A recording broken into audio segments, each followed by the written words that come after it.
Yep. See, because you have become delusional, you view your daughter as competition. You really do. Yep. You think that you now have to compete with your daughter for the attention of a male. Oh, yeah. You see, you'll convince yourself that, oh my goodness, how do I break this to you? You'll convince yourself that you're still the it girl in the hood. That's why y'all out clubbing with your daughters. You see? Oh, yeah. Yeah. Y'all go out clubbing with your daughters. And you do that so that you can remain in your delusion thinking that you are as desirable as younger girls. It only adds to your delusion. You see? And then when you're out clubbing with your daughters, you know, and some hard up male comes up and feeds your delusion by exclaiming, "You her mother? Oh my God, you look like her sister." Oh, that just feeds your ego, doesn't it? It also feeds your psychosis. It also feeds your psychosis. Mm-hmm. Yeah. You see, that remark not only feeds your ego, but it also compounds your delusion. It compounds your delusion. And it compounds your delusion by reinforcing the you that you have in your head. You've been living in your head for so long that reality has no place in your life. Ultimately, if these early symptoms are not addressed, you will project your rage onto your daughter. And it'll be simple, it'll be just that, projection. All of your pain, anguish, guilt, regret, all of that you got because you decided to become a baby mama, you're going to unleash that on your rival. Because in your head, your daughter's your rival. Y'all keep going out clubbing so you can convince yourself to stay more delusional. Because you still ain't got it. You're not young. You're not that it girl anymore. You're just not. But let me get on with this. You see, your daughter, she'll be a constant reminder to you that you're old and nobody wants you anymore. And you're likely going to die alone. Because all the men who actually wanted you, oh, you wanted to play out here in these streets. And time after time, you got caught, got knocked up time after time. And you didn't really have to. But you did. That's why you're so full of regret and anger and jealousy. You see, as you grow older and alone, you'll sit around with the other fat 300-pound baby mamas. And they'll be talking about how men ain't nothing. They'll just be running down the men. Because, you know, the reason they wound up 300 pounds fat and alone with sons and daughters in prison, well, it's not their fault. Somehow, they're going to blame it on a man. or somebody else. But what they won't do is take responsibility for their sons and daughters being in prison. And you won't either. You haven't so far, have you? Huh? You haven't so far, have you? You see, girls, you've been programmed to feed off of your baby mama privilege. Oh, you never heard that before. Well, the doc has coined a lot of psychological terms, and they are based in truth and they are based on facts as observable phenomena. You won't find them in the DSM-4, you won't find them in the DSM-5, you just won't, because they don't do work in our community. They don't study the trends that go on in the black community. I have for 50 years. I have for 50 years. Yeah. Yeah. But you have baby mama privilege. Now, let's talk about your baby mama privilege.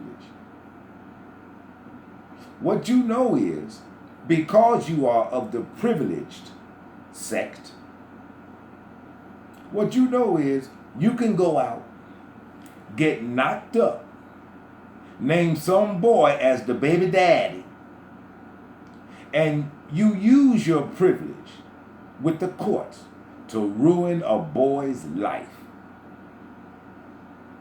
Yeah. You use your privilege to manipulate the courts to ruin a boy's life when you know that that isn't his baby. You don't care, because the only one you've ever cared about was you.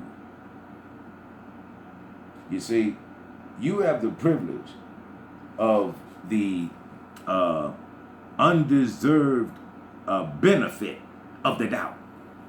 Yeah, it's an undeserved benefit of the doubt, but you get it. You get it. You get the undeserved benefit of the doubt, especially when in an altercation or disagreement with a male. The male will automatically be put in cuffs and placed in the car. You love your baby mama privilege. Your black baby mama privilege has added to your psychosis and demonstrates your pathology. Yes, your pathology. You have a pathology. Let me run down a partial list of your pathologies. You're a pathological liar. You're a pathological manipulator. You're a pathological troublemaker.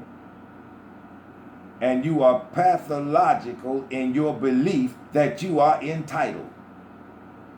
You are pathological in your deflection strategies when you are held to account. Now, these are just some of your pathologies. You have many of them, you know. You really do. You have many of them. Those are just a few. You see? And this particular pathology, it lends itself to you morphing into the victim. Because you see, you will do that. You'll be responsible for everything, and then you will play the victim. That baby mama privilege. You've always had it. You just didn't have the technical term. It's called baby mama's privilege. You don't need to talk about white privilege. You don't need to talk about any of that. Talk about baby mama privilege. And I'm going to tell you something. You see, these males out here, they're getting real sick and tired of y'all. And your baby mama privilege. Now, at some point, if they haven't already started, there's going to be a coalition formed. This coalition will be formed of all of the men or those that can be reached who were victims of your paternity fraud. And that's going to grow into a movement. On Maury and Jerry Springer, it's fun entertainment. It ain't gonna be much fun when it's you standing before a judge having to pay this boy you put that baby on, because he's gonna sue you, you see. And I'll even venture to say that before next year, there's going to be a statute on the books for female or baby mama paternity fraud. And you're going to have to start going to jail. That aspect of your baby mama privilege will be gone. Because right now, y'all don't go to jail. And that's because there's nobody pushing for retribution from you broads. Oh, but all of that's going to come to a screeching halt. It is, however, going to add to your delusion, because you're going to say your 3 favorite words. That's not fair. Isn't that something, you emotional little girl? That's how little girls talk. That's why you're not a mother. That's why you never have been a mother. Because you're still a little girl. And you think like one. You're still a little girl. But this time, little girl, you're going to be held accountable for paternity fraud. Yep. These males out here who are having their entire lives ruined through your baby mama privilege,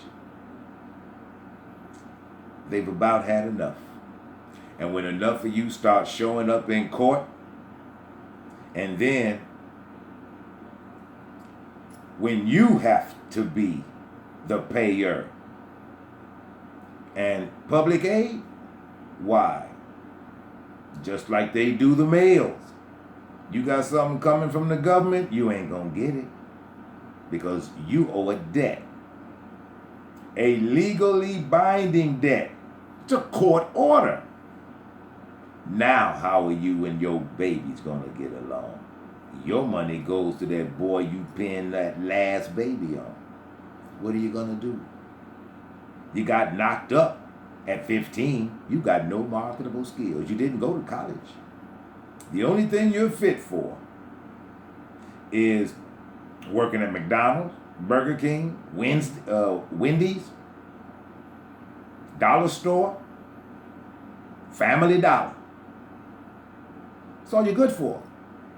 Because you blew your life becoming a baby mama. But I'm not through. I'm not through. You see, there's a third part to this.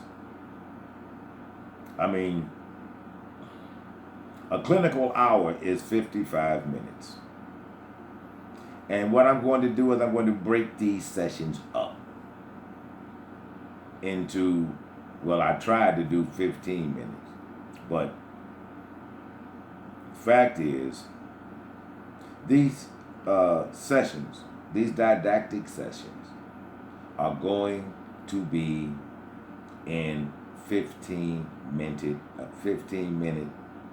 segments. And so I'll be back with the third part of your group session today.